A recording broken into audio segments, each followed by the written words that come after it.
यानंतर बातमी मुंबईतली आहे। मुंबईच्या छत्रपती शिवाजी पार्क परिसरातील नागरिकांनी लोकसभा निवडणुकांवर बहिष्कार टाकला आणि त्यामुळे जोरदार चर्चा सुरू झाली आहे। या नागरिकांनी मतदानावर नेमका बहिष्कार का टाकलेला आहे बघूया त्याबद्दलचा एक स्पेशल रिपोर्ट। शिवाजी पार्कातल्या रहिवाशांचा मतदानावर बहिष्कार।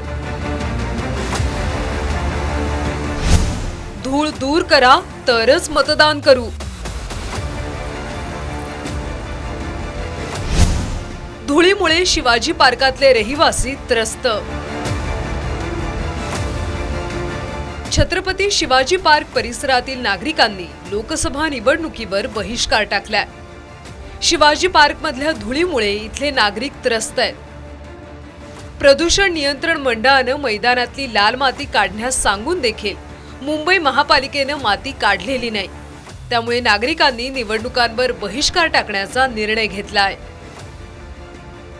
ह्या धुळीमुळे आजूबाजूच्या राहणाऱ्या लोकांना, सिनियर सिटीजनना, बालकांना, पालकांना, सगळ्या लोकांना इन्हेलर घ्यावे लागत आहेत, पंप घ्यावे लागत आहेत, सतत डॉक्टरकडे जावं लागतं आहे, औषधोपचार करावे लागतात।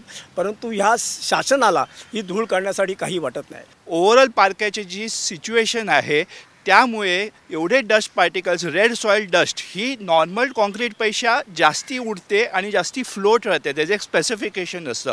त्यामुळे respiratory situations like health hazards like asthma, bronchitis, allergy हे पार्काच्या खूप सारे रेसिडेंट्सला झालेले आहेत। माझ्या मिसेसला पण झालेलं आहे आणि आमच्या फॅमिलीमध्ये, रिलेटिव्समध्ये खूप रेस्पिरेटरी इश्यूज झालेले आहे रेड डस्ट सॉइलमुळे। आत्ता आम्हाला संविधानाने दिलेला जो अधिकार आहे मतदानाचा, हीच आम्हाला संधी आहे। कारण की आज आम्ही ही संधी सोडली तर आम्हाला माहिती आहे परत 5 वर्ष आमच्याकडे बघणार नाहीत कोणी, आणि आमची लहान मुलं असतील, आमच्या वडीलधारी लोक आहेत, हे सगळे श्वसनाच्या आजाराने ते फाईट करतायत आणि त्यांना सहन करावं लागणार आहे आम्हाला। त्यामुळे निर्वाणीचा इशारा दिल्यानंतर तरी प्रशासन शिवाजी पार्कातल्या नागरिकांची धुळीतून सुटका करणार का हे पाहणं महत्त्वाचं ठरणार आहे। विनय म्हात्रे, साम टीव्ही न्यूज, मुंबई।